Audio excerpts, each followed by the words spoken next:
അധ്യായം 2. ബോക്കിമിൽ വെച്ചുള്ള മുന്നറിയിപ്പ്.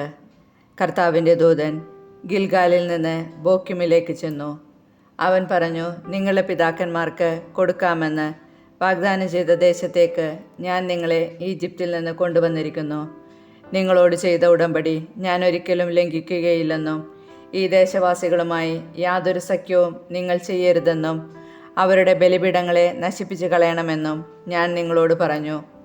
എന്നാൽ നിങ്ങൾ എൻ്റെ കൽപ്പന അനുസരിച്ചില്ല. നിങ്ങൾ ഈ ചെയ്തത് എന്താണ്? അതിനാൽ ഞാൻ പറയുന്നു, നിങ്ങളുടെ മുൻപിൽ നിന്ന് ഞാൻ അവരെ പുറത്താക്കുകയില്ല. അവർ നിങ്ങളുടെ എതിരാളികളായി തീരും. അവരുടെ ദേവന്മാർ നിങ്ങൾക്ക് കെണിയാവുകയും ചെയ്യും. കർത്താവിൻ്റെ ദൂതൻ ഇതറിയിച്ചപ്പോൾ ഇസ്രായേൽ ജനം ഉച്ചത്തിൽ കരഞ്ഞു. അവർ ആ സ്ഥലത്തിന് ബോക്കിം എന്ന് പേരിട്ടു. അവർ അവിടെ കർത്താവിന് ബലിയർപ്പിച്ചു. ജോഷുവയുടെ മരണം. ജോഷുവ ഇസ്രായേൽ ജനത്തെ പറഞ്ഞയച്ചു. അവർ ഓരോരുത്തരും തങ്ങൾക്ക് അവകാശമായി ലഭിച്ച ദേശം കൈവശമാക്കാൻ പോയി. ജോഷുവയുടെയും കർത്താവ് ഇസ്രായേലിന് ചെയ്ത വലിയ കാര്യങ്ങൾ നേരിട്ട് കാണുകയും ജോഷുവയ്ക്ക് ശേഷവും ജീവിച്ചിരിക്കുകയും ചെയ്ത ശ്രേഷ്ഠന്മാരുടെയും കാലത്ത് ജനം കർത്താവിനെ സേവിച്ചു. കർത്താവിൻ്റെ ദാസനും നൂനിൻ്റെ മകനുമായ ജോഷുവ 110 വയസ്സിൽ മരിച്ചു. അവനെ ഗാഷ് പർവ്വതത്തിന് വടക്ക് എഫ്രായിം മലനാട്ടിൽ തിംനാത്ത് ഹെറസിൽ അവൻ്റെ അവകാശഭൂമിയുടെ അതിർത്തിക്കുള്ളിൽ അടക്കി. ആ തലമുറ മുഴുവൻ തങ്ങളുടെ പിതാക്കന്മാരോട് ചേർന്നു.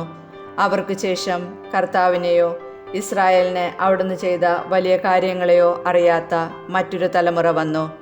ബാലിനെ ആരാധിക്കുന്നു. ഇസ്രായേൽ ജനം കർത്താവിൻ്റെ മുൻപിൽ തിന്മ ചെയ്തു. ബാൽ ദേവന്മാരെ സേവിച്ചു. തങ്ങളുടെ പിതാക്കന്മാരെ ഈജിപ്തിൽ നിന്ന് കൊണ്ടുവന്ന ദൈവമായ കർത്താവിനെ അവർ ഉപേക്ഷിച്ചു. ചുറ്റുമുള്ള ജനങ്ങളുടെ ദേവന്മാരുടെ പിന്നാലെ അവർ പോയി അവയ്ക്ക് മുൻപിൽ കുമ്പിട്ടു. അങ്ങനെ അവർ കർത്താവിനെ പ്രകോപിപ്പിച്ചു.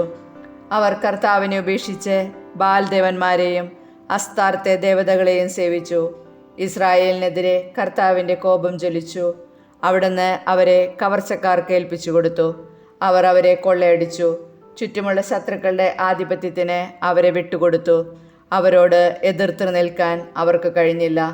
കർത്താവ് ശപഥം ചെയ്ത് അവർക്ക് മുന്നറിയിപ്പ് നൽകിയിരുന്നത് പോലെ ചെന്നിടത്തൊക്കെയും നാശം വരത്തക്ക വിധം കർത്താവിൻ്റെ കരം അവർക്കെതിരായിരുന്നു. അവർ വളരെ കഷ്ടത അനുഭവിച്ചു. അപ്പോൾ കർത്താവ് ന്യായാധിപന്മാരെ നിയമിച്ചു. കവർച്ച ചെയ്തിരുന്നവരുടെ ആധിപത്യത്തിൽ നിന്ന് അവർ അവരെ രക്ഷിച്ചു. എങ്കിലും ന്യായാധിപന്മാരെ അവർ അനുസരിച്ചില്ല. പ്രത്യുത അന്യദേവന്മാരുടെ പിറകെ പോയി അവരെ വന്ദിച്ചു. കർത്താവിൻ്റെ കൽപ്പനകൾ അനുസരിച്ച് ജീവിച്ച പിതാക്കന്മാരുടെ മാർഗത്തിൽ നിന്ന് അവർ വേഗം വ്യതിചലിച്ചു. അവർ അവരെ അനുകരിച്ചില്ല. ന്യായാധിപന്മാരെ നിയമിച്ചപ്പോഴൊക്കെ കർത്താവ് അവർ ഓരോരുത്തരോടും കൂടെ ഉണ്ടായിരുന്നു. അവരുടെ കാലത്ത് കർത്താവ് ശത്രുക്കളുടെ കയ്യിൽ നിന്ന് ജനത്തെ രക്ഷിച്ചിരുന്നു.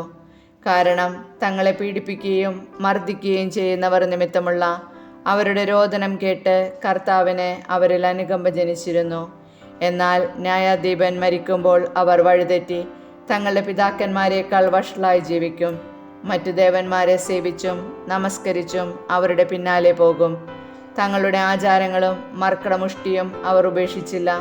കർത്താവിൻ്റെ കോപം ഇസ്രായേലിനെതിരെ ജ്വലിച്ചു. അവിടുന്ന് പറഞ്ഞു, ഈ ജനം അവരുടെ പിതാക്കന്മാരോട് ഞാൻ ചെയ്ത ഉടമ്പടി ലംഘിച്ചിരിക്കുന്നു. എൻ്റെ വാക്കുകൾ അവർ അനുസരിച്ചില്ല. അതിനാൽ ജോഷുവ മരിക്കുമ്പോൾ അവശേഷിച്ചിരുന്ന ജനതകളെ അവരുടെ മുൻപിൽ നിന്ന് ഞാൻ നീക്കിക്കളയുകയില്ല. അങ്ങനെ തങ്ങളുടെ പിതാക്കന്മാരെ പോലെ കർത്താവിൻ്റെ വഴികളിൽ നടക്കാൻ അവർ ശ്രദ്ധിക്കുമോ ഇല്ലയോ എന്ന് എനിക്ക് പരീക്ഷിക്കണം. അതുകൊണ്ട് കർത്താവ് ആ ജനതകളെ ഉടനെ നീക്കിക്കളയുകയോ ജോഷുവയുടെ കൈകളിൽ ഏൽപ്പിച്ചു കൊടുക്കുകയോ ചെയ്തില്ല.